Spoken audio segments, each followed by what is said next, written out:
Assalamualaikum warahmatullahi. Alhamdulillahi wahda. Wassalatu wassalamu ala man la nabiyya ba'da. Amma ba'd.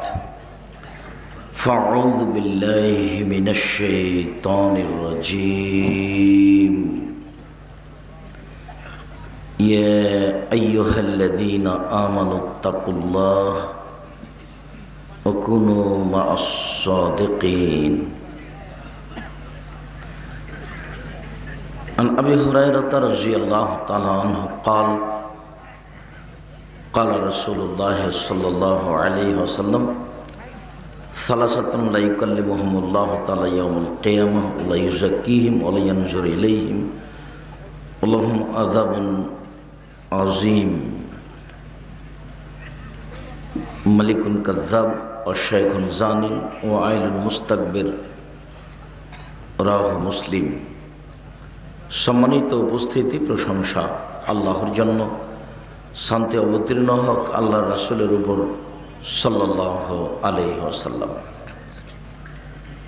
আজকের দিনে বৈঠকে সংক্ষিপ্ত সময়ে বক্তব্যের বিষয় সত্য মিথ্যা।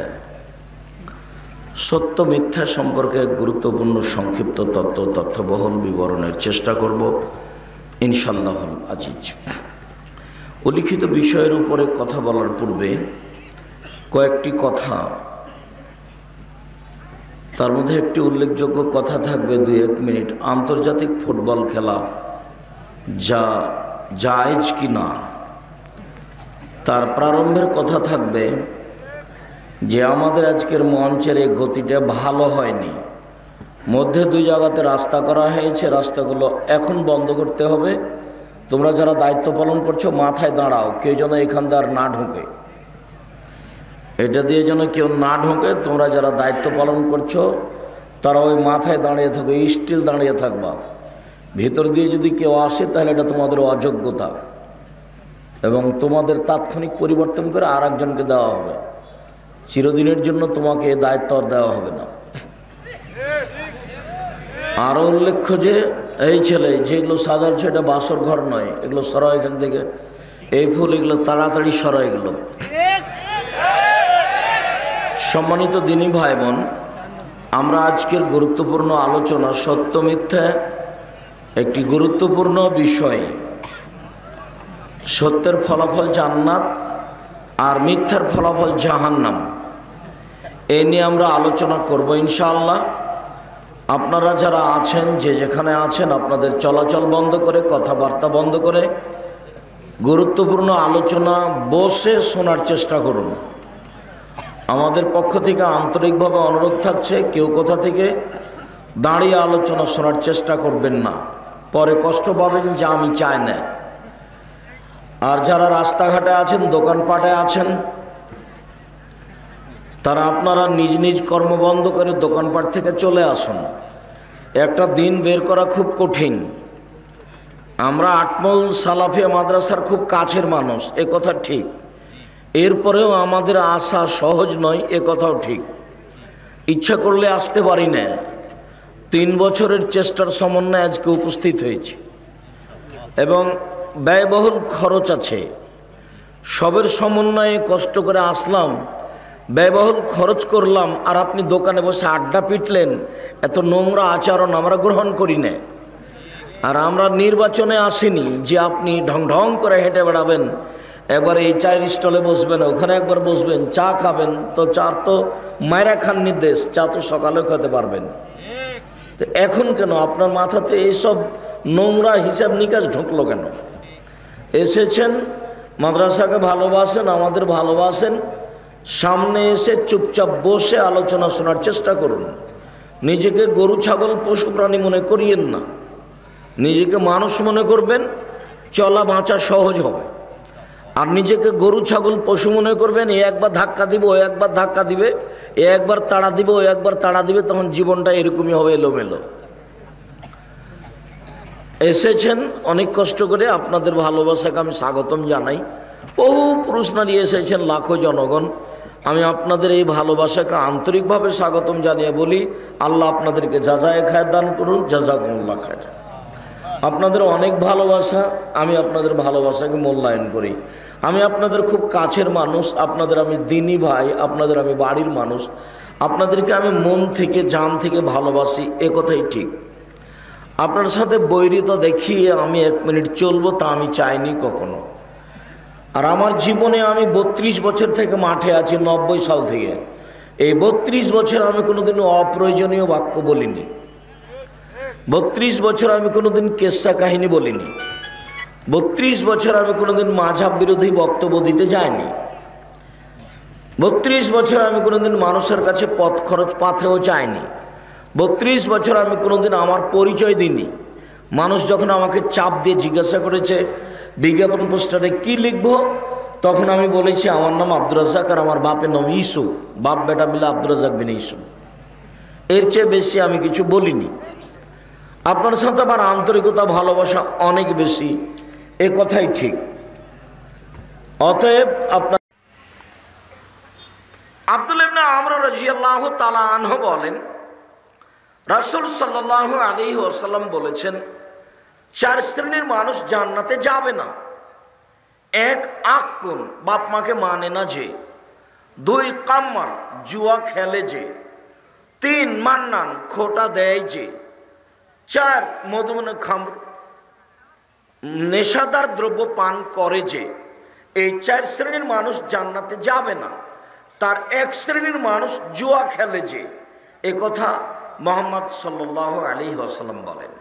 তিনি বলেন, মান লাইবা বিন নারদ ফাকাদ আদখালা ইয়াদাহু ফি দামে খিনজির। কেউ যদি জুয়া খেলায় অংশগ্রহণ করে, চৌসার, ছক্কা, লুডু, দাবা, পাঞ্জা, ক্যারাম বোর্ড, তাস, গেমস, এই ধরনের আরও যত খেলা আছে যাতে টাকার হারজিত রয়েছে, জুয়া, সেই খেলায় যদি মানুষ অংশগ্রহণ করে তাহলে তার হাতকে সে শরীর শুকুরের রক্তের মধ্যে ডুবিয়ে দিল। হাদিস মুসলিম। এ কথা মুহাম্মদ সাল্লাল্লাহু আলাইহি সাল্লাম বলেন। তিনি বলেন, ইন্নাল্লাহ হারামাল খামরা ওয়াল মাইসিরা ওয়াল কুবা।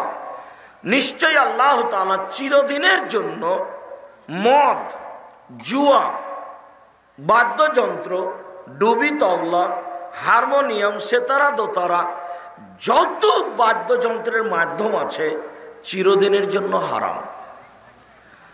অত্র হাদিসে রাসূল সাল্লাল্লাহু আলাইহি সাল্লাম 3টে জিনিসকে হারাম শব্দ উল্লেখ করে ঘোষণা করেন। তার একটা হচ্ছে জুয়া খেলা। জুয়া খেলা চিরদিনের জন্য হারাম, এই কথা মুহাম্মদ সাল্লাল্লাহু আলাইহি সাল্লাম বলেন। উল্লেখ্য যে দুনিয়াতে 2টি পাপ আছে, মানুষ করেনি তবুও পাপী, যা আপনাদের একাধিক দিনের বলাতে অবগতিতে আছে বলে আমার ধারণা। 2 শ্রেণীর পাপী মানুষ আছে, ও পাপ করেনি তবুও পাপী। তার 1 শ্রেণীর মানুষ হচ্ছে কোনো মহিলা যদি সাজগোজ করে পুরুষের পাশ দিয়ে হাঁটে তাহলে সে ব্যভিচারিণী, ব্যভিচারিণী, ব্যভিচারিণী। রাসূল সাল্লাল্লাহু আলাইহি ওয়াসাল্লাম কথাটি 2বার 3বার বলেন, অথচ সে জেনা করেনি। এরপরেও রাসূল সাল্লাল্লাহু আলাইহি সাল্লাম বলছেন যে সাজগোজ করে পুরুষের পাশ দিয়ে হাঁটলো, এই জন্য ও ব্যভিচারিণী, ব্যভিচারিণী, ব্যভিচারিণী। এ কথা মুহাম্মদ সাল্লাল্লাহু আলাইহি সাল্লাম বলেন। তিনি আরো বলেন, কেউ যদি কাউকে বলে আসো জুয়া খেলি, লাউকা মেরোকা। লাউকা মেরোকা এই হাদিসটা বুখারীতে কয়েকবার এসেছে। কেউ যদি কাউকে বলে যে আসো জুয়া খেলি, তাহলে তাকে 10 জন ফকিরকে 100 কেজি করে চাউল জরিমানা দিতে হবে। অবাক পাপ, ও খেলেইনি, তার নাম জুয়া। প্রত্যেক যে খেলাতে টাকার হারজিত রয়েছে সেটাই হলো জুয়া। জুয়া কোনো নির্ধারিত খেলার নাম নয়। পৃথিবীতে যেখানে, যেই স্থানে, যখন 50 বছর আগে, 5000 বছর আগে, 50 বছর পরে, 5000 বছর পরে যেই খেলা দেখা দিবে সেই খেলাতে টাকার হারজিত রয়েছে সেটাই হলো জুয়া। প্রত্যেক যেই খেলাতে টাকার হারজিত আছে সেটাই হলো জুয়া। এখন দেখা যায় আন্তর্জাতিক খেলায় টাকার হারজিত আছে কি না? আন্তর্জাতিক খেলায় শুধু টাকা নয়, বিলিয়ন বিলিয়ন ডলার খরচ আছে, ট্রিলিয়ন ট্রিলিয়ন ডলার খরচ আছে, কোটি কোটি টাকা মানুষ নির্দ্বিধায় খরচ করে চলেছে। এই খেলাকে লক্ষ্য করে সারা পৃথিবীর এক শ্রেণীর মানুষ, হাজারো লাখো জনগণ, পুরুষ নারী কাতারে গিয়ে অবস্থান করছে, বাসা ভাড়া নিয়ে, বাড়ি ভাড়া নিয়ে দিন কাটাচ্ছে, যা আপনারা বিভিন্নভাবে অবগত আছেন। এরপরেও যদি এই খেলা নাজায়েজ না, হারাম না হয়, তাহলে কোনটা খেলা জায়েজ হয়? উল্লেখ খোঁজে সারা পৃথিবী জুড়ে যত ফেস্টন, মানুষ ফেস্টনের জন্য কাপড় কিনেছে, এর দাম কত হতে পারে? উল্লেখ খোঁজে সারা পৃথিবী জুড়ে আপনার ওই পতাকার জন্য যত কাপড় কিনেছে, তার দাম কত হতে পারে? উল্লেখ্য যে মাগুরা জেলায় একটা লোক জমি বিক্রি করে 7.5 কিলোমিটার লম্বা পতাকা ঝুলিয়েছে।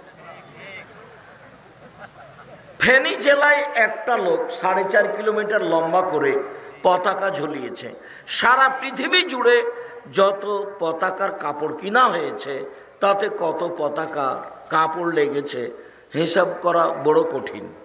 আবদুল্লাহ গত রাতের আগের রাতে ময়মনসিংহে এক জায়গায় বক্তব্য দিচ্ছিল, তো কথাগুলি অতীব গুরুত্বপূর্ণ থাকলেও আমি খুব পাশে মনোযোগ সহকারে বসেছিলাম, আমি ভালো করে ধরে রাখতে পারিনি।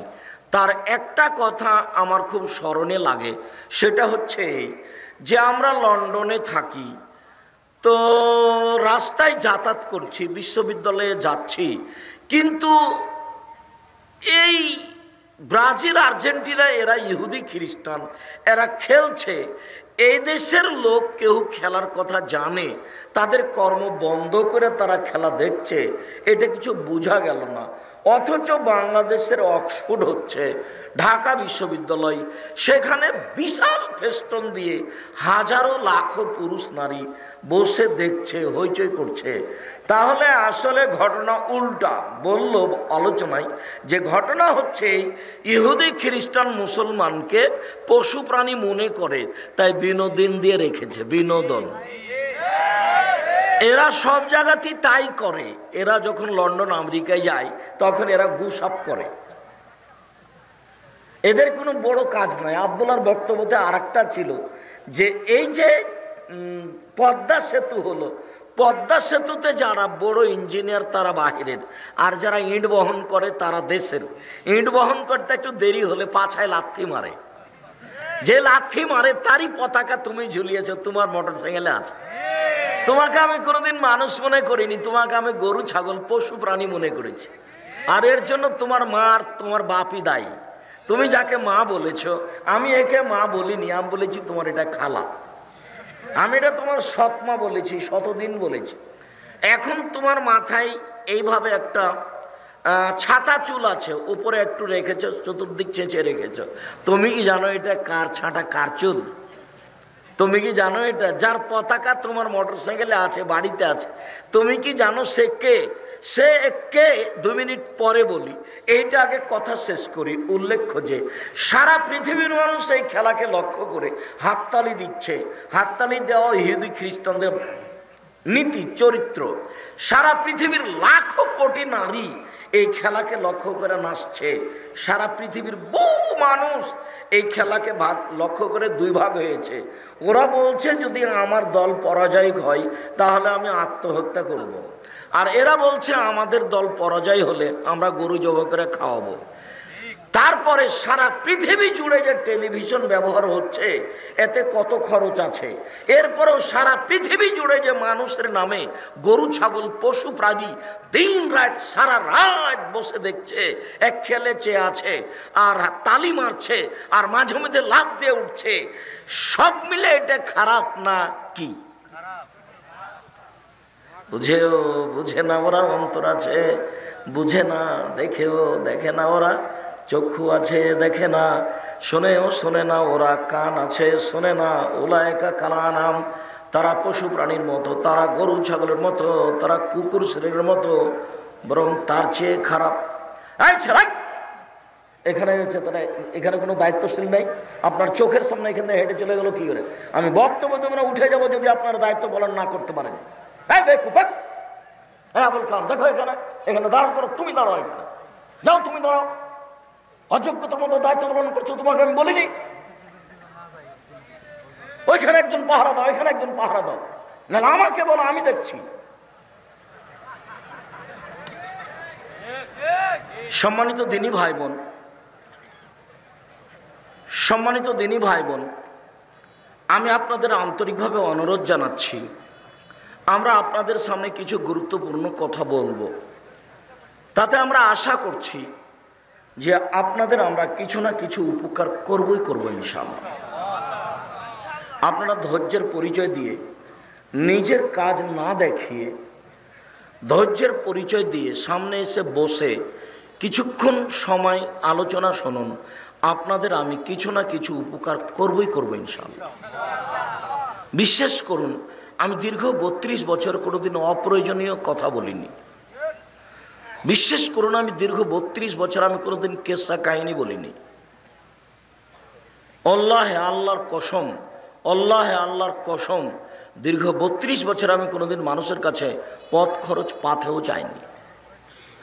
কোনোদিন যদি প্রয়োজন প্রমাণ হয়ে যায় তাহলে সেদিন থেকে অন্তত আমি আর বক্তব্য দিব না।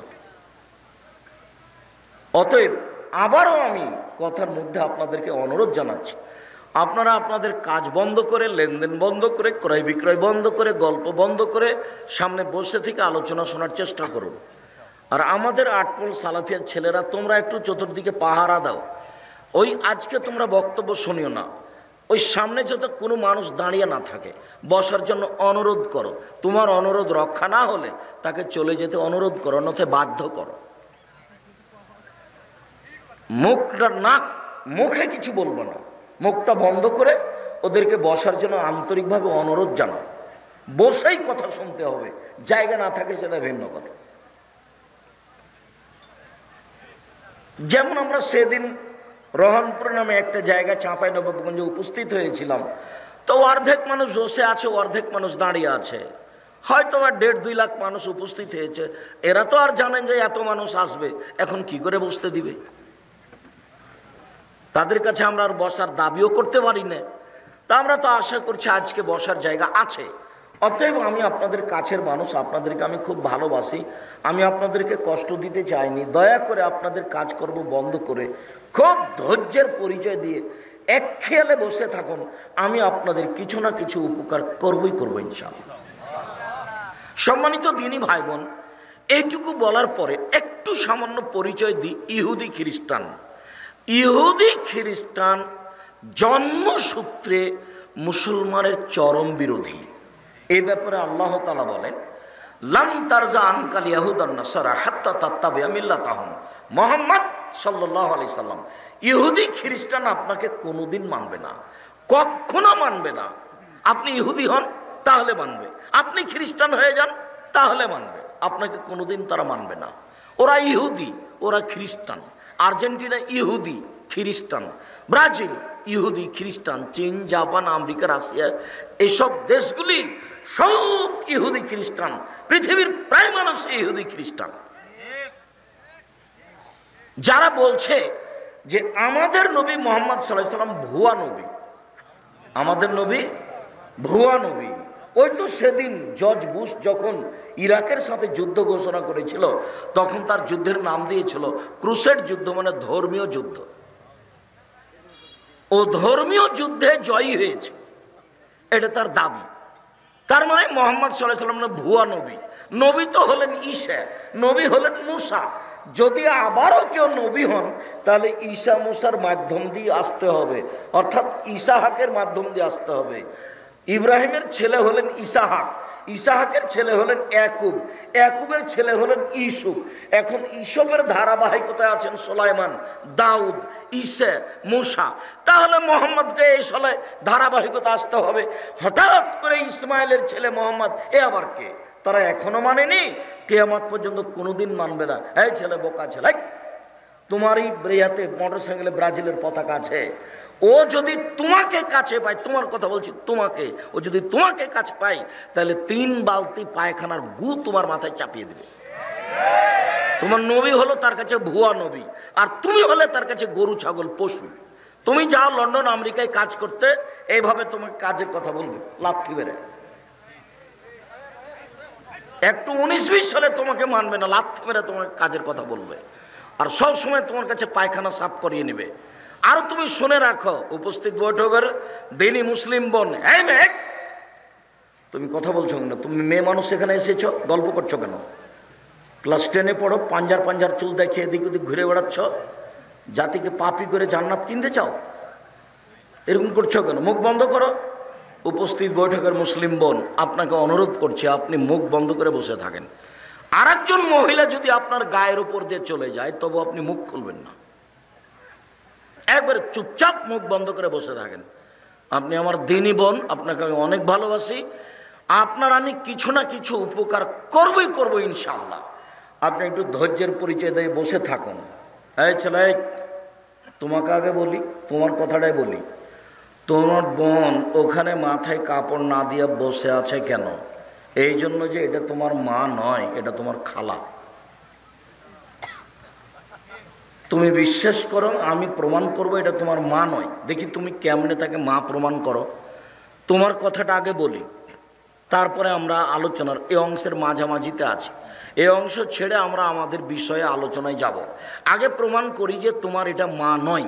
দেখি, জাবের রাদিয়াল্লাহু তাআলা আনহু বলেন যে আমরা এক যুদ্ধ করে আসছিলাম আল্লাহর নবীর সাথে, মদিনায় ঢুকবো, এরকম সময় আল্লাহর নবী বলেন, এই সবাই থামো এখানে, আমরা সকালে মদিনায় ঢুকবো।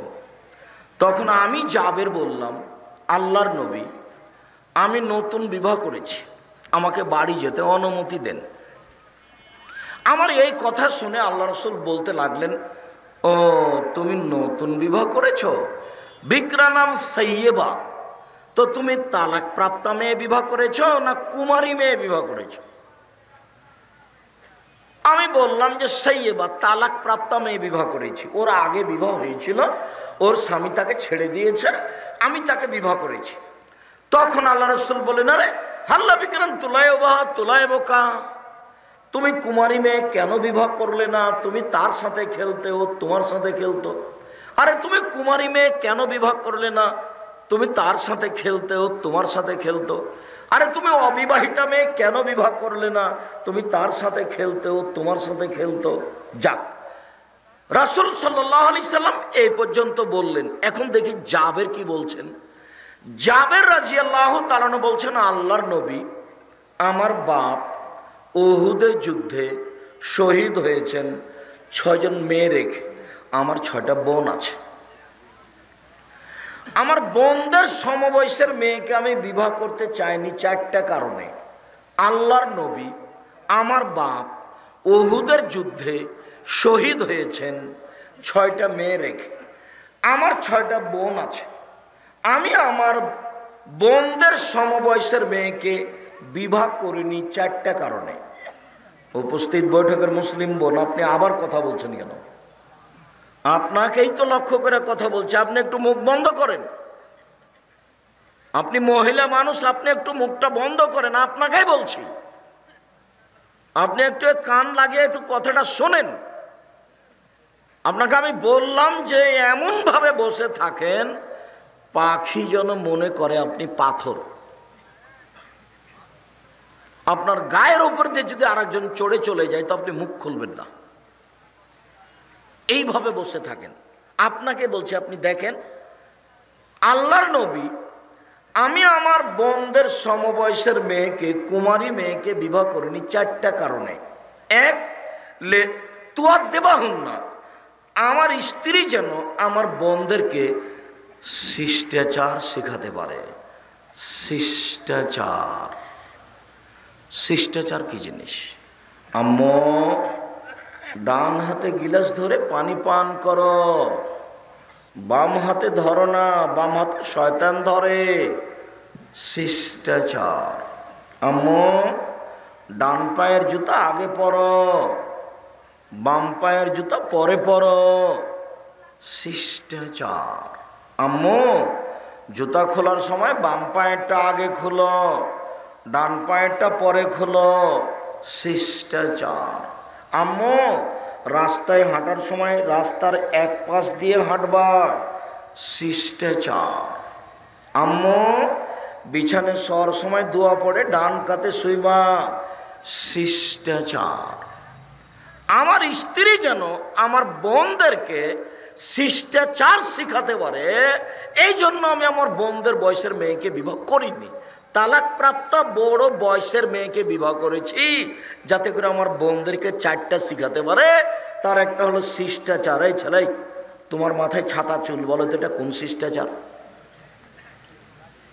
তোমার মা আছে? বলো যে আমার মা আছে, দেখি এবার বলো তো দেখি। তোমার বাপ কাপুরুষ মানুষ, তার ফাঁকে পরিবারটা নষ্ট হয়েছে। তোমার মা এই পরিবারকে কবর দিয়েছে। তোমার মা তোমাদের এই পরিবারকে কবর দিয়েছে। তোমার মা স্টার জালসা দেখে, আজকে বক্তব্য শুনতে এসেছে। তোমার মা এখানে বসে আছে, ছোট ব্লাউজ পরে এখন বসে আছে। তোমার মা স্টার জালসা বন্ধ করে এখানে এসেছে। তোমার মা তোমাদের পরিবারকে কবর দিয়েছে। এই যে তোমার ছোট ভাইটা তোমার পাশে আছে, প্যান্টটা টাকানোর নিচে আছে, বলো এটা কোন শিষ্টাচার? তোমার দাড়ি চাঁচা আছে, বলো এটা কোন শিষ্টাচার?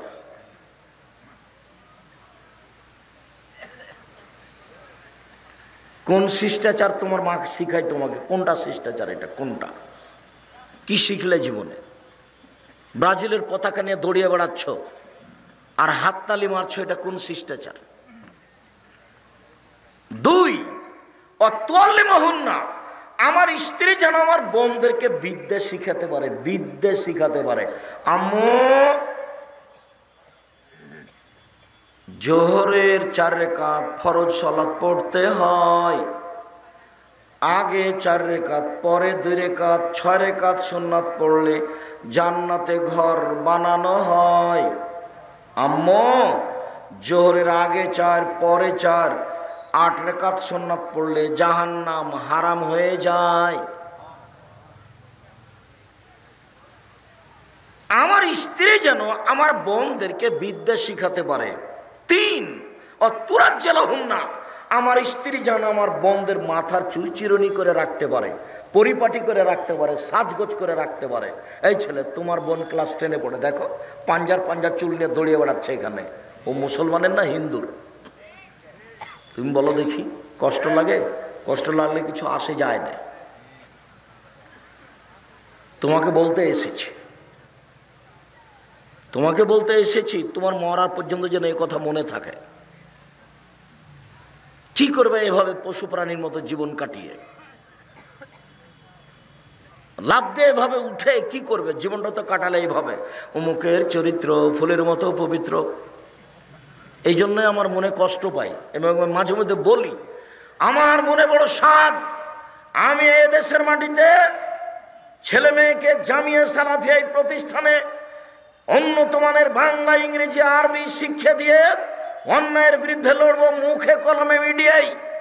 সেটাই জামিয়া সালাফিয়া, শিরক মুক্ত প্রতিষ্ঠান জামিয়া সালাফিয়া, বিদআত মুক্ত প্রতিষ্ঠান জামিয়া সালাফিয়া, দল মুক্ত প্রতিষ্ঠান জামিয়া সালাফিয়া, সংগঠন মুক্ত প্রতিষ্ঠান জামিয়া সালাফিয়া, হইচই মুক্ত প্রতিষ্ঠান জামিয়া সালাফিয়া। একজন আরেকজনের বিরুদ্ধে লড়ে, একজন আরেকজনের বিরুদ্ধে বদনাম করে জীবনটা ধ্বংস করে কি করবে? মানুষকে জেল হাজতে দিয়ে, মিথ্যা সাক্ষী দিয়ে, দাঙ্গাবাজি করে, জোর করে জমি দখল করে, জোর করে জমি ভোগ করে জীবনটাকে কাটিয়ে দিলে কি করলে? ফিরআউন ডুবে গেছে। তোমার বিচার পরে হবে। যারা সমাজে দাঙ্গাবাজি করে তাদের বিচার পরে হবে, তারা জালেম। যারা জোর করে জমি দখল করেছে তারা জালেম, ওদের বিচার পরে হবে। যারা দোকানে বসে আড্ডা পিটে মানুষের বদনাম করে তারা জালেম, তাদের বিচার পরে হবে। যারা ক্ষমতা দেখিয়ে মানুষকে জেল হাজতে দেয় তাদের বিচার পরে হবে, তারা জালেম। যারা ওসর জাকাত দেয় না তাদেরও বিচার পরে হবে, তারাও জালেম। কেন? ওরা ফকিরের টাকা মেরে খেয়েছে। যারা ওসর জাকাত দেয় না তারা ফকিরের টাকা মেরে খেয়েছে, ওরাও জালেম, ওদের বিচার পরে হবে। একজন ভালো মানুষের বিচারের সময়সীমা কতটা আমি বলতে পারেন? একজন ভালো মানুষের বিচারের সময়সীমা কত মিনিট বলতে পারেন? এক ওয়াক্ত ফরজ সালাত আদায়ের সমান, মোটামুটি 5-7 মিনিট, 10 মিনিট। আর যদি আপনার বিচারটা একদিন লেট হয় তাহলে 50,000 বছর, 3 দিন লেট হলে 1.5 লক্ষ বছর। মারামারি করে জীবন কাটিয়ে কি করলেন?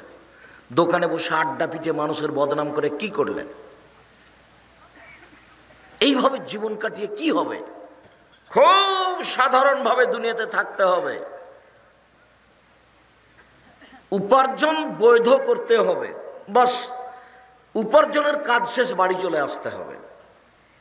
এশার সালাতের পরে রাত 10টায় ঘুমিয়ে যেতে হবে, রাত 3টায় উঠতে হবে, 4টায় উঠতে হবে, 2টায় উঠতে হবে জরুরি, 10টায় ঘুমাতে হবে জরুরি, বাধ্য। চাঁপাই নবাবগঞ্জের ভাষাতে আপনাকে তো ঘুমাতে হবে, আপনার বাপকে ঘুমাতে হবে।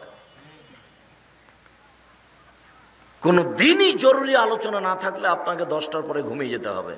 রাত 2টা 3টায় উঠবেন, 3টায় উঠে আকাশের দিকে তাকিয়ে সূরা আল ইমরানের শেষ 5 আয়াত পড়বেন, শেষ রুকুর। যদি না পারেন তাহলে বলবেন লা ইলাহা ইল্লাল্লাহু ওয়াহদাহু লা শারীকা লাহু লাহুল মুলকু ওয়া লাহুল হামদু ওয়া হুয়া আলা কুল্লি শাইইন কাদির ওয়া সুবহানাল্লাহি ওয়া আলহামদুলিল্লাহি ওয়া লা ইলাহা ইল্লাল্লাহু আল্লাহু আকবার ওয়া লা হাওলা ওয়া লা কুওয়াতা ইল্লা বিল্লাহ রব্বিগফিরলি রব্বিগফিরলি। সব পাপ ক্ষমা হয়ে গেছে। রাতে উঠতে অভ্যাসী হতেই হবে, জরুরি। জীবনে কিছু করতে পারলেন না, যদি রাতে উঠতে না পারেন তাহলে মনে করতে হবে আমি কিছু করতে পারিনি জীবনে। আসার যাওয়ার সমান সমান মানুষের বদনাম করে চলে গেলাম দুনিয়াতে। আর আপনি সহজ মনে করিয়েন না, প্রত্যেকটা বিপদ আছে সামনে। আপনাকে আমি আরো অনুরোধ জানিয়েছি এ অংশে যে আপনি আল্লাহকে কিছু বলতে শিখুন, ভালো হবে। মানুষের কাছে কিছু চায়েন না, মানুষ কিছু বলতে শিখিয়েন না। রাতে উঠে সুন্দর করে ওযু করে 2 রাকাত সালাত আদায় করে যদি কিছু চান, স্বাভাবিকভাবে যদি চান তাহলে এভাবে চাইবেন, এভাবে হাত উঠে থাকবেন। উপস্থিত বৈঠকের মুসলিম বোন দেখেন এদিকে, আবার গল্প করছেন নাকি? আপনার সাথে আমার কথা শেষ হয়নি, আপনি একটু থামেন। আবার গল্প করছেন নাকি? এই মেঘ, মুখখান তোমাকে বন্ধ করতে বললাম, তুমি বুঝতে চাও না? স্বাভাবিকভাবে যখন কিছু চাইবেন তখন হাত দুটি থাকবে কাঁধ সামনাসামনি, মিলেও থাকতে পারে ফাঁকাও থাকতে পারে। এটা হাদিসে কিছু উল্লেখ হয়নি। বলা হয়েছে স্বাভাবিক হাত তুলে দোয়া হলো এরকম কাঁধ সামনাসামনি। আর যখন মানুষ ইবতিহাল এখনই দিতে হবে, এখনই দিতে হবে, দেওয়া আগে তারপরে কোনো কথা, তখন এভাবে। এটা মিলেও থাকতে পারে ফাঁকাও থাকতে পারে। আল্লাহ নবী এই কথা কিছু বলেননি। এভাবে উঠছে আগে দোয়া ইসমে আজম পড়তে হবে। ইসমে আজম, ইসমে আজম কি? আল্লাহুম্মা ইন্নী আসআলুকা বিআন্নাকা আনতাল্লাহ লা ইলাহা ইল্লা আনতাল আহাদুস সামাদুল্লাযী লাম ইয়ালিদ ওয়া লাম ইউলাদ ওয়া লাম ইয়াকুল লাহু কুফুয়ান আহাদ। যদি ইসমে আজম মুখস্থ না থাকে তাহলে দোয়া ইউনুস হলো ইসমে আজম। লা ইলাহা ইল্লা আনতা সুবহানাকা ইন্নী কুনতু মিনাজ জালিমিন। এটাও যদি না থাকে তাহলে সূরা ফাতিহার প্রথম 3 আয়াত আলহামদুলিল্লাহি রাব্বিল আলামিন আর রহমানির রহিম মালিকি ইয়াউমিদ্দিন, এ দিয়ে প্রশংসা করা হয়েছে। ওখানে কিছু বলতে হলে আগে প্রশংসা করতে হয়। প্রশংসা করলে খুব খুশি, হ্যাঁ তুমি ঠিক বলেছ, যেটাই চাইবে সেটাই দিয়ে দিব, বলো কি চাও। আর মানুষই তো প্রশংসা প্রিয়।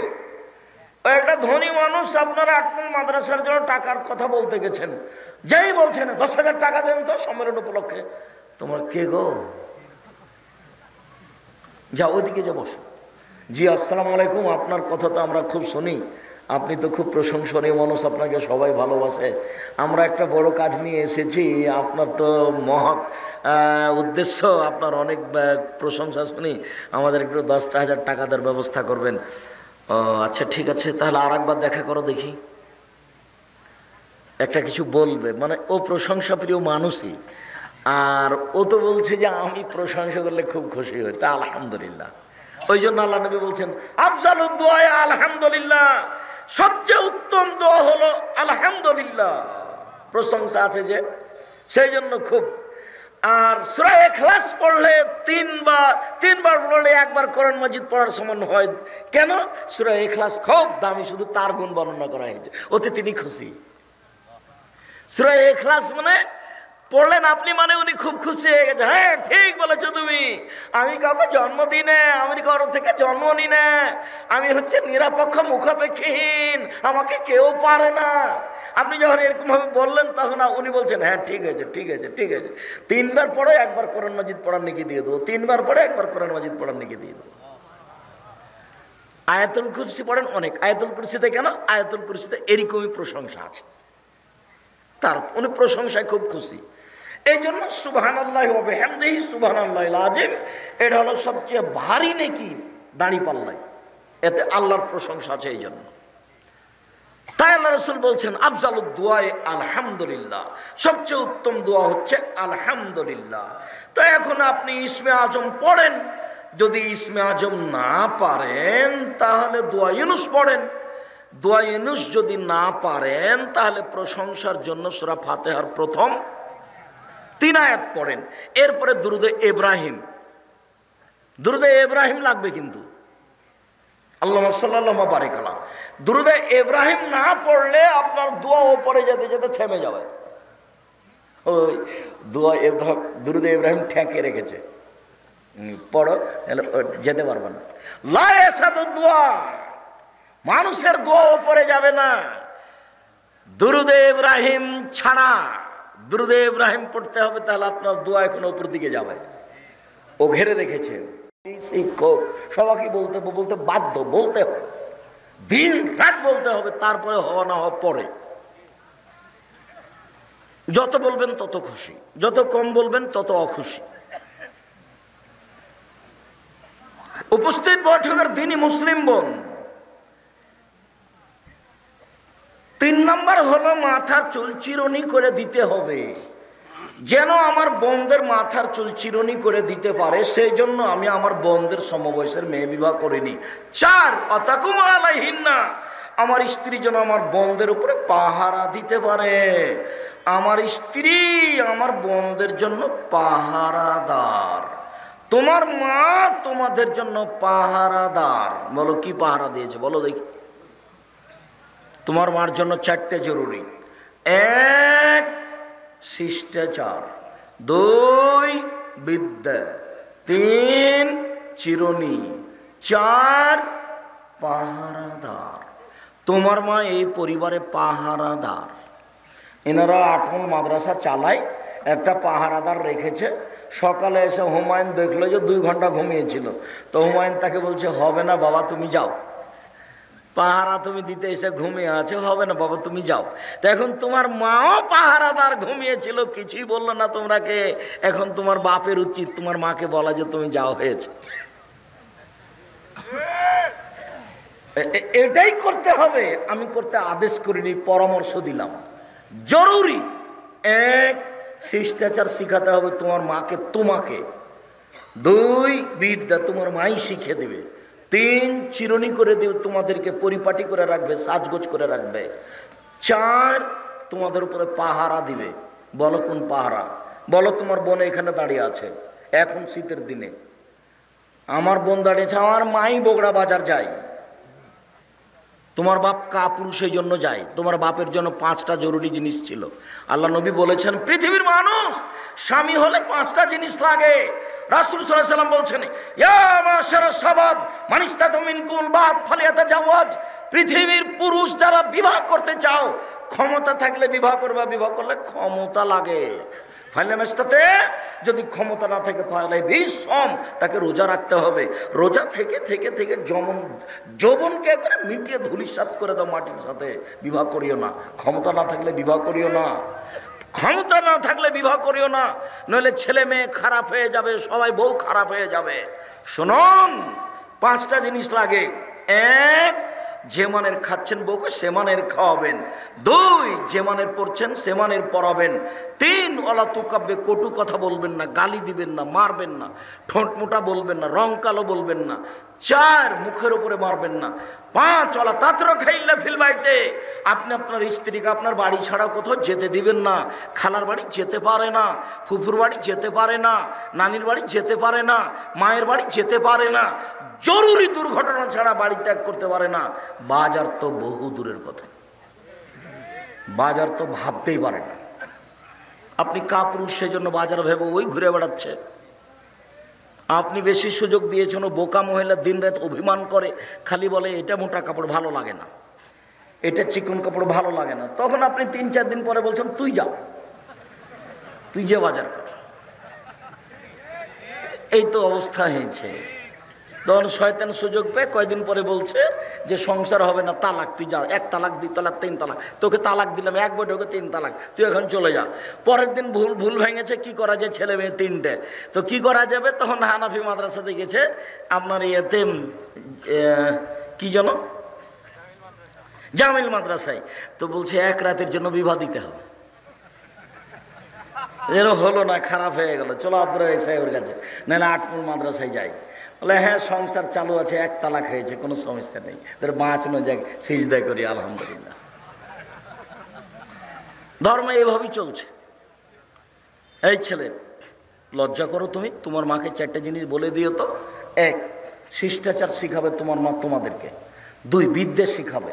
3, তোমাদেরকে সাজগোজ করে রাখবে। এটা আমি বলিনি, এটা মুহাম্মদ সাল্লাল্লাহু আলাইহি ওয়াসাল্লাম বলেন, হাদিস বুখারী মুসলিম। 4, তোমার মা তোমাদেরকে পাহারা দিবে।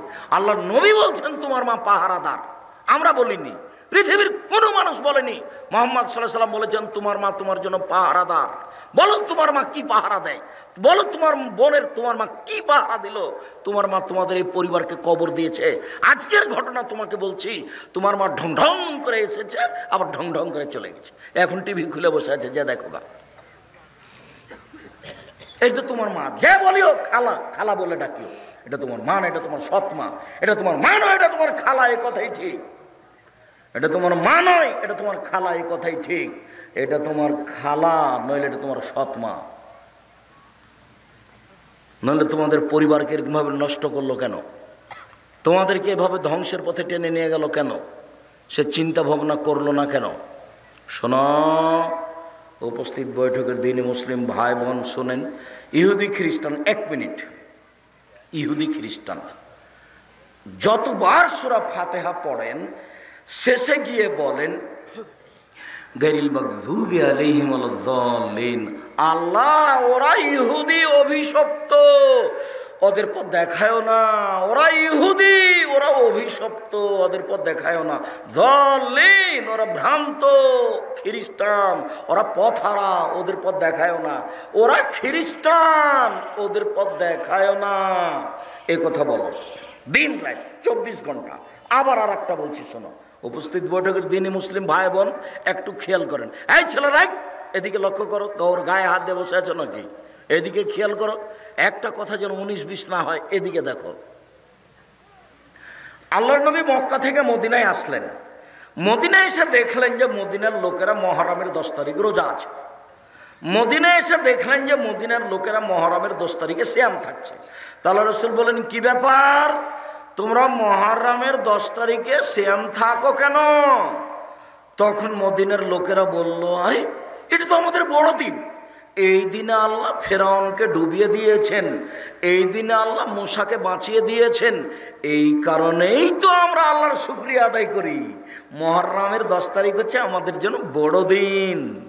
মহরমের 10 তারিখে আল্লাহ ফেরাউনকে ডুবিয়ে দিয়েছেন, মহরমের 10 তারিখে আল্লাহ মূসাকে বাঁচিয়ে দিয়েছেন, তাই আমরা শুকরিয়া আদায় করি।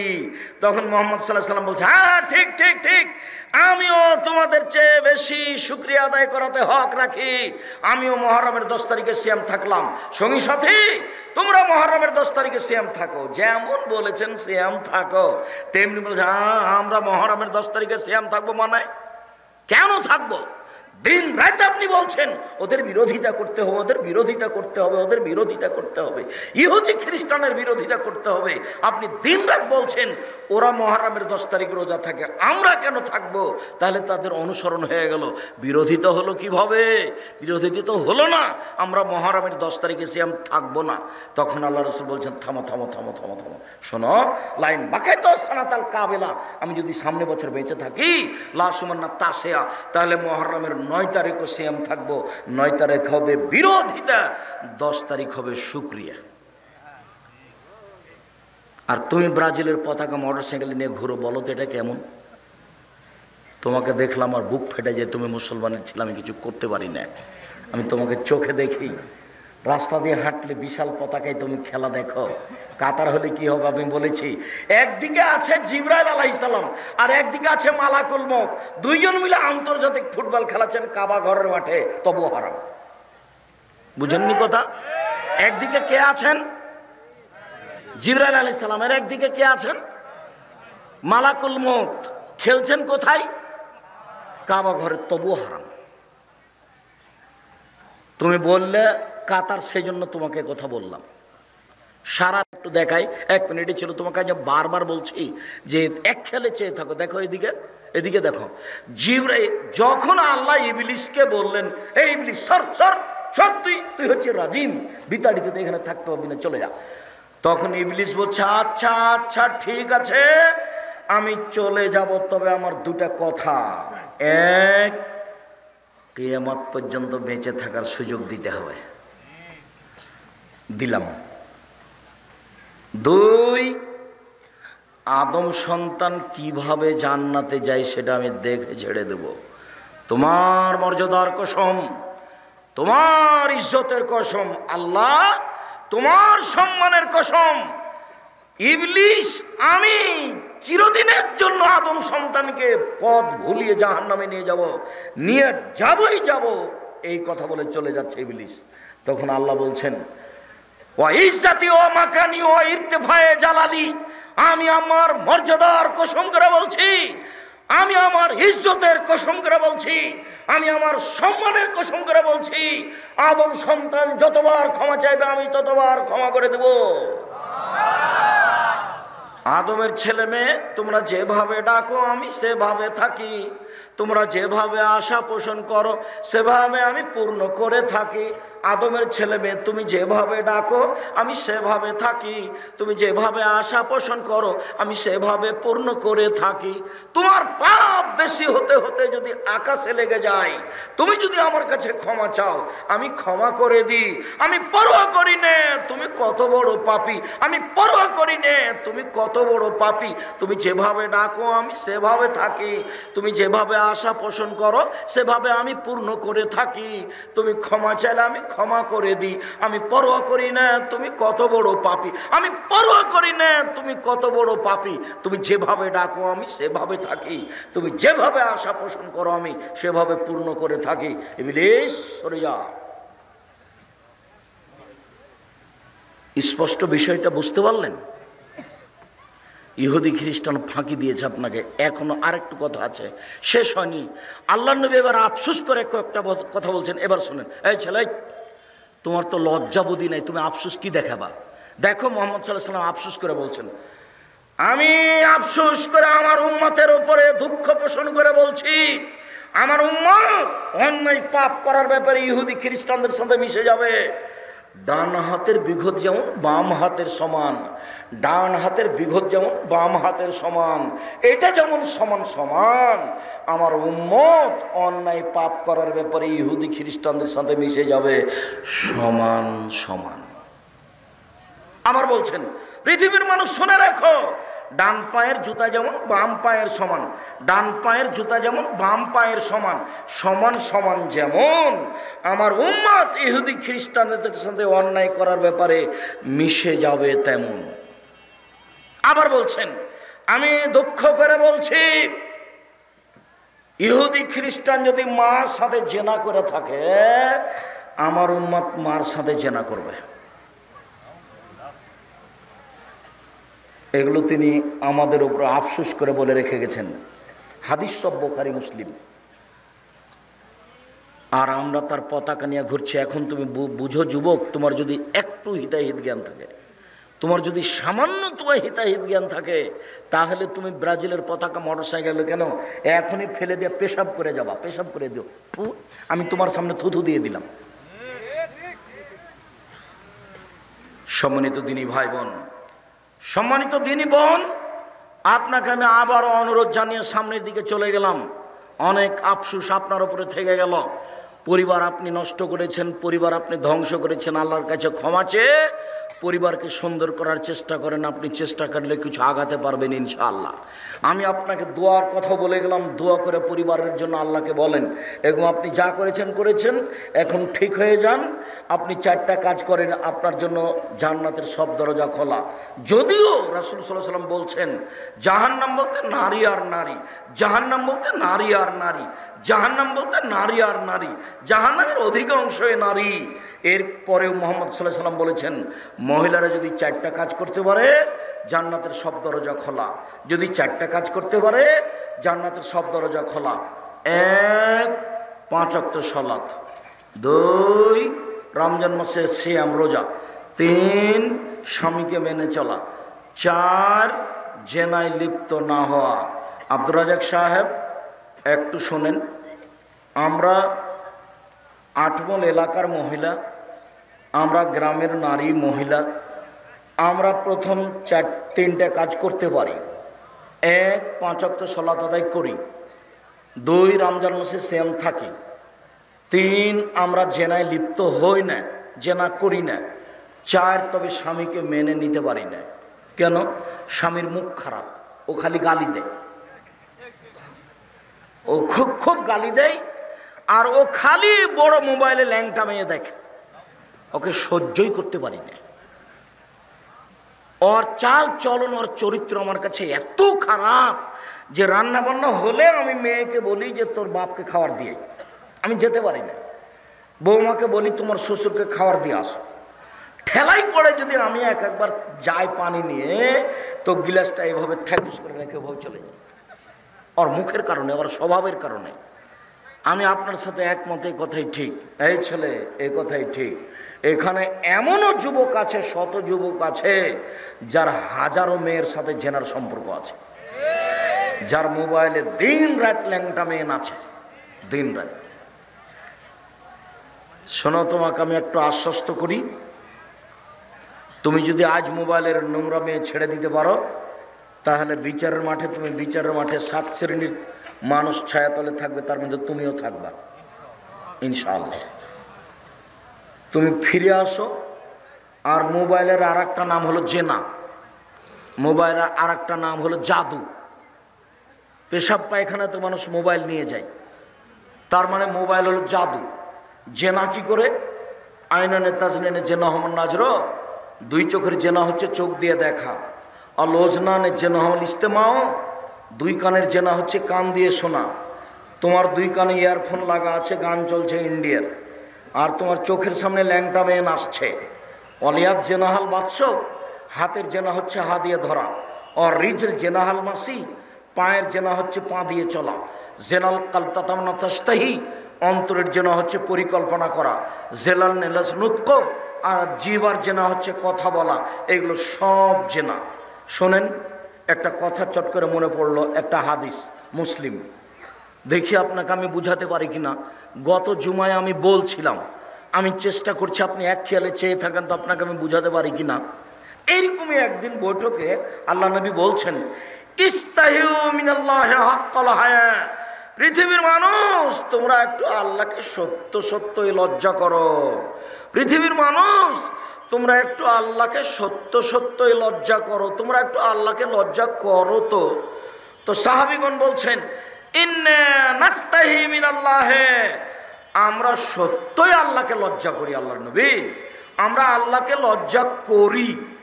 তখন আল্লাহ রাসূল বলছেন, লাইসা কাযালিকা, না না না না না না, তুমি যেটা বুঝেছো সেটা নয়, তুমি যেটা বুঝেছো সেটা নয়। মান ইস্তাহি মিনাল্লাহি হাক্কাল হায়া, যে ব্যক্তি আল্লাহকে সত্য সত্য লজ্জা করে তার 4টা কাজ জরুরি। 1, ওয়াল ইয়াহফাজ রাসাহা ওয়া মাওয়া, সে যেন মাথাকে হেফাজতে রাখে, এবং মাথার সাথে যত কিছু আছে এর সাথে কয়েকটা কথা আছে। 2, ওয়াল ইয়াহফাজ বাতনাহু, সে যেন তার পেটকে হেফাজতে রাখে। 3, ওয়াল ইয়াজকুর বিলাল মাউতা, সে যেন মরণকে স্মরণ করতে পারে। 4, সে যেন পরকালকে স্মরণ করে দুনিয়া ত্যাগ করতে পারে। এই 4টা যেই করে সেই হলো সত্যই সত্যই আল্লাহকে লজ্জা করে। 1, মাথাকে হেফাজতে রাখা।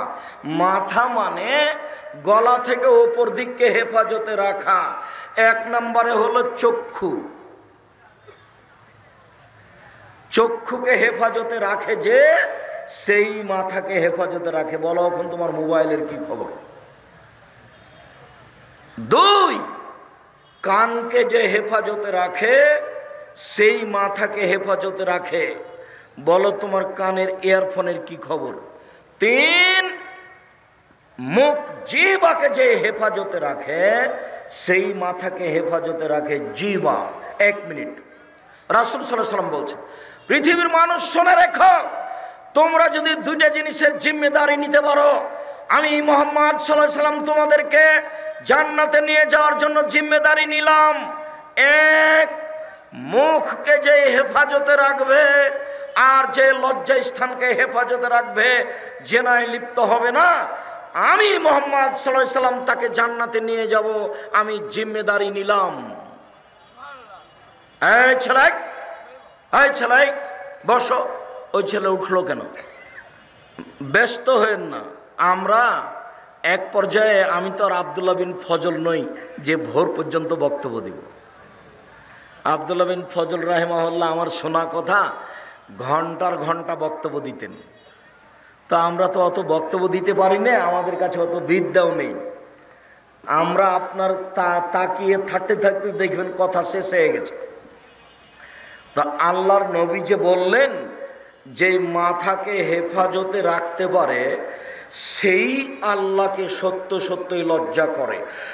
তো মাথাকে হেফাজতে রাখার 1 নম্বর পথ হলো চোখ, 2 নম্বর পথ হলো কান, 3 নম্বর পথ হলো মুখ। আল্লাহ রাসূল বলছেন, সঙ্গী সাথী বলতে পারো মানুষকে পিছন দিক থেকে ধাক্কা মারে জাহান্নামে নিক্ষেপ করে কি? সঙ্গী সাথী বলতে পারো মানুষকে পিছন দিক থেকে ধাক্কা মারে জাহান্নামে নিক্ষেপ করে কি? সঙ্গী সাথী বলতে পারো মানুষকে পিছন দিক থেকে ধাক্কা মারে জাহান্নামে নিক্ষেপ করে কি? এ কথা বলতে বলতে বলছেন ফাঁকা জেলে সানাহু, জিভাটা ধরে নিচ্ছেন। জিভা মানুষকে পিছন দিক থেকে ধাক্কা মারে জাহান্নামে নিক্ষেপ করে। মুখকে যে কন্ট্রোলে রেখেছে সেই সত্য সত্য আল্লাহকে লজ্জা করেছে। শুনুন, আল্লাহ নবী বলছেন বাঁচার পথ 3টে, তার একটা হলো মুখ কন্ট্রোল রাখা।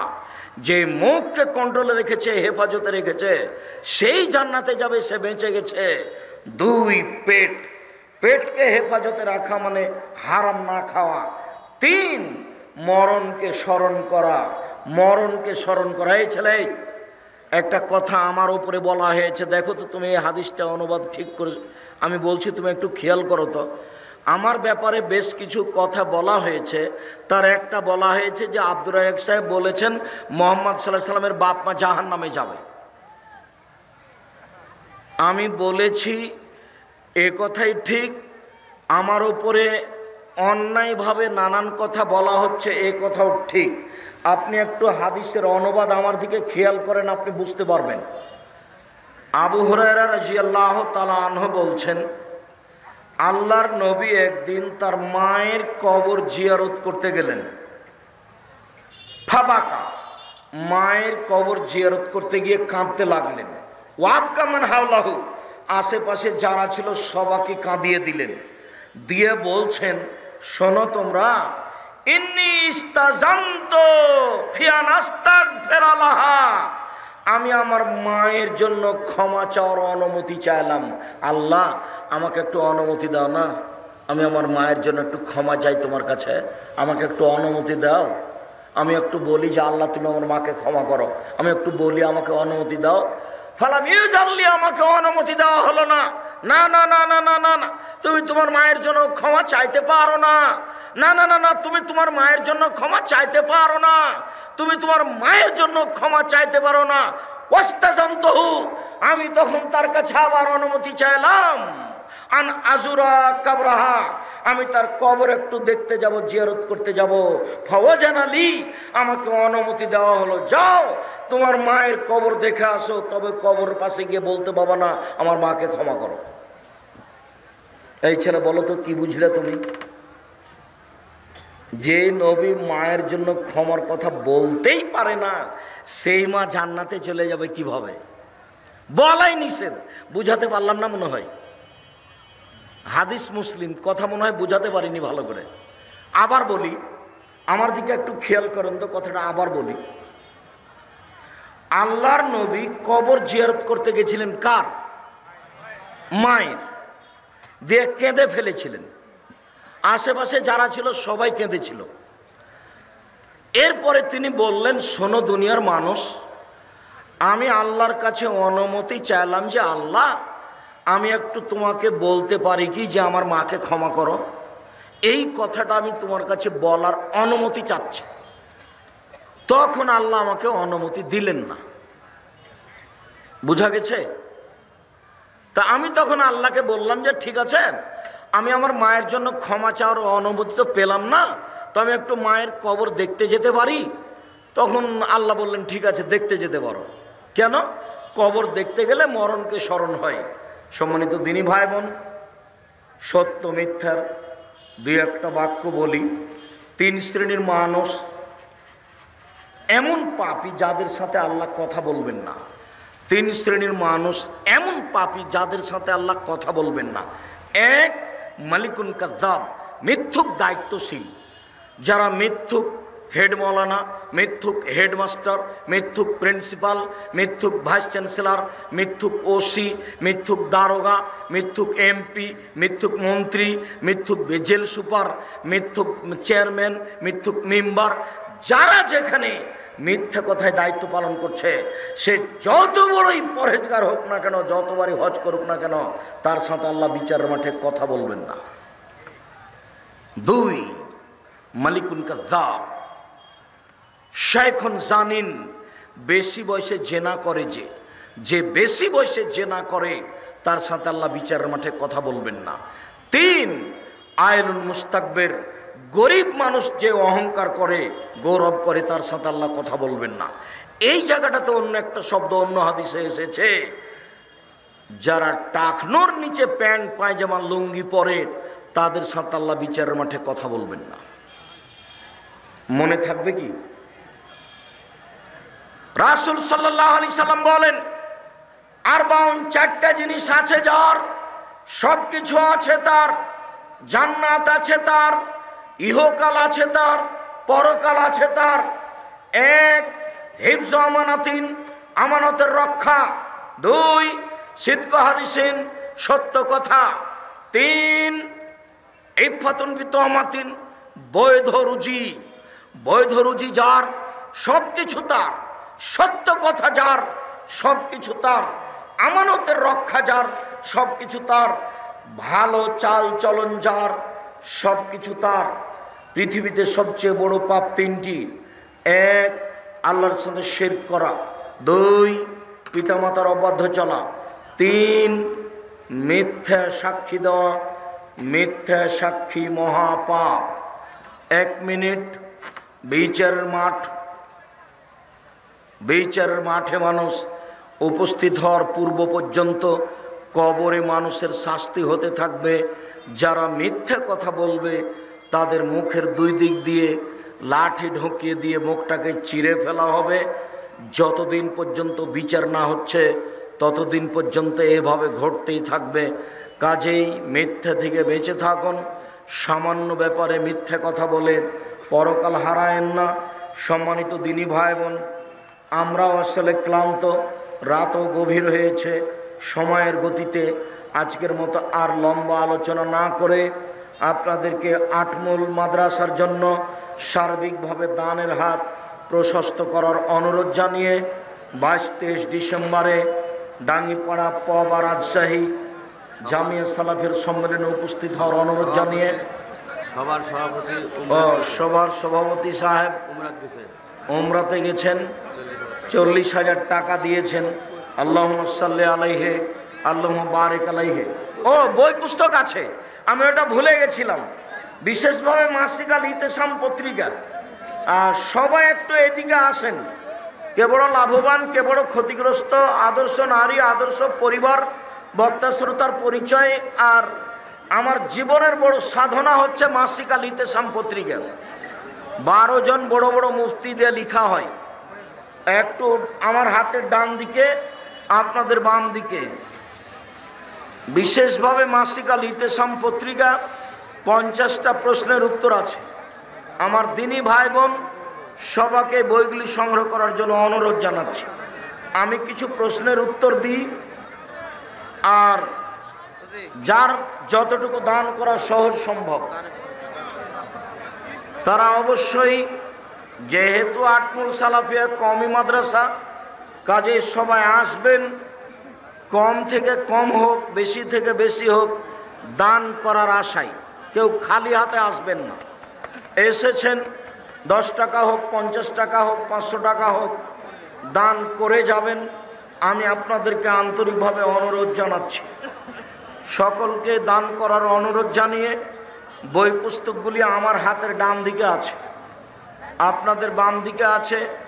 বিশেষভাবে মাসিক আল ইতেসাম পত্রিকা, বইগুলি সংগ্রহ করার অনুরোধ জানাচ্ছি। কিছু জিজ্ঞাসা।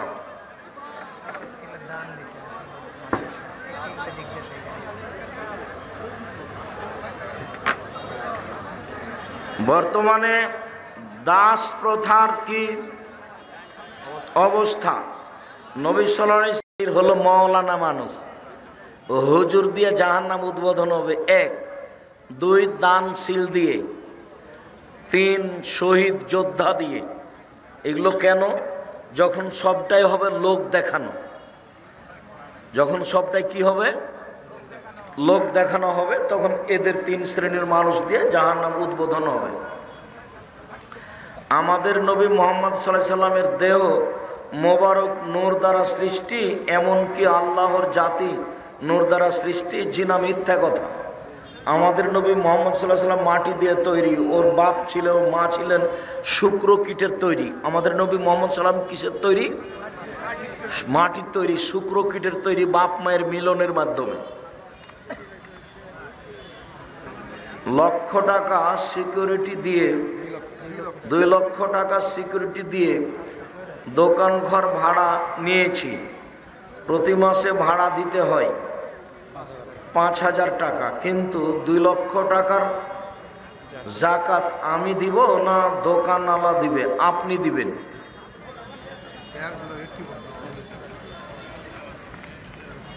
কি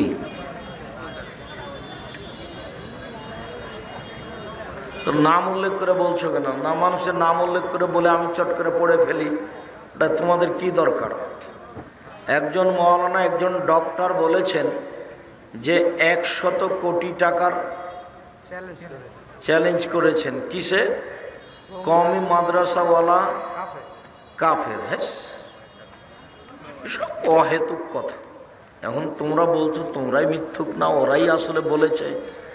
এইসবগুলো কোনো কথা চলে না। এগুলি আলেম মানুষ, এমনি যারা এদেশে ফুটপাতে বক্তব্য দিয়ে বেড়েছে থুথির জোরে, এরা বক্তা, এরকম মানুষেরা এগুলো নিয়ে হিসাবে নিয়ে আসায় ধর্তবে রাখাই ঠিক নয়। একটা কথা হলো 100 কোটি টাকা চ্যালেঞ্জ করবে, ওর বাপ ওর বংশ আর জাতি ঢাকা বিক্রি করে, বগড়া বিক্রি করে 100 কোটি টাকা হবে না, এই কথা বলতে পারে? ওর হুঁশ আছে, ওর বুদ্ধি আছে?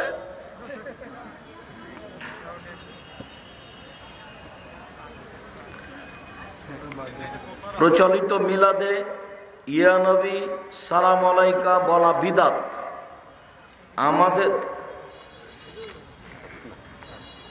আল্লাহ পাকের কাছে কোনো ব্যক্তি যদি ওয়াদাবদ্ধ হয়ে সেই কাজটি করতে ব্যর্থ হয়, তবে সে ক্ষেত্রে তার কাফারা কি? একটা কাজ করব বলেছিল, করতে পারছে না, তাহলে 10 জন ফকিরকে 100 কেজি করে চাউল দিতে হবে। আসো খেলি বললে যা জরিমানা, এখানে তাই জরিমানা। আল্লাহ পাকের কাছে ক্ষমা চাওয়ার ক্ষেত্রে তোমার কুদরতি পা ধরে বলছি, মিথ্যা কথা বলা যাবে না। এটা কুদরতি পা নাই, তার প্রকৃত পা আছে। এটা আকীদা খারাপ, এ কথা বলা যাবে না। তোমার বিশেষ রহমতের মাধ্যম দিয়ে আমাকে ক্ষমা করে দাও। ইসলামের অজুহাত দিয়ে বাড়ি বাড়ি গিয়ে আদায় করা কি জায়েজ? বাড়ি বাড়ি গিয়ে প্রতিষ্ঠানের জন্য আদায় করতে পারে, রাস্তা ঘেরে গাড়ি থামিয়ে আদায় করা যাবে না।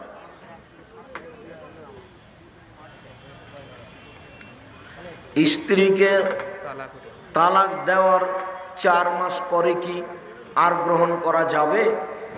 যদি 3 মাসে 3 তালাক হয়ে থাকে তাহলে আর গ্রহণ করা যাবে না। এক বৈঠকে যদি 3 তালাক হয়ে থাকে তাহলে বিবাহের মাধ্যমে নেওয়া যাবে। সম্মিলিত মোনাজাত করা কেন বিদআত? নবী করেননি, এই জন্য বিদআত।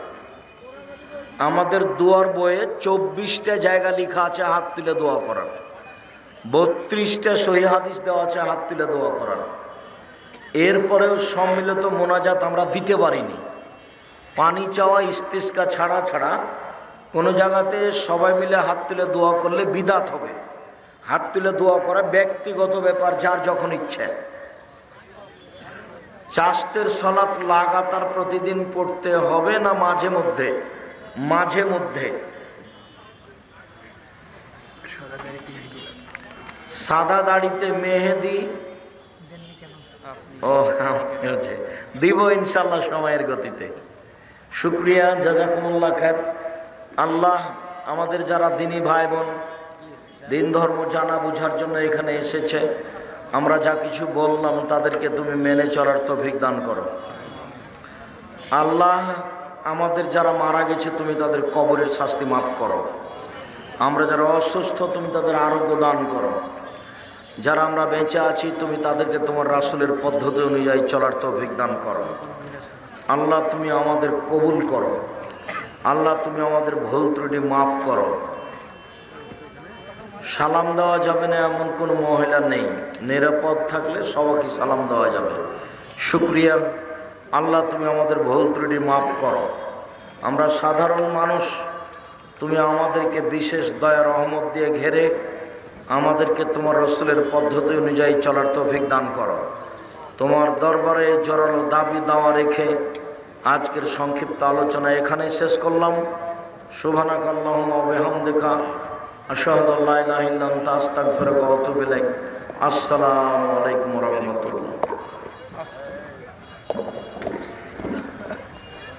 আমরা জান্নাতুল বাসিন গোবিন্দগঞ্জ থেকে এসেছি আপনার সাথে। ও আচ্ছা আচ্ছা, হাইয়াক আল্লাহ, মাশাআল্লাহ, কি ব্যাপার।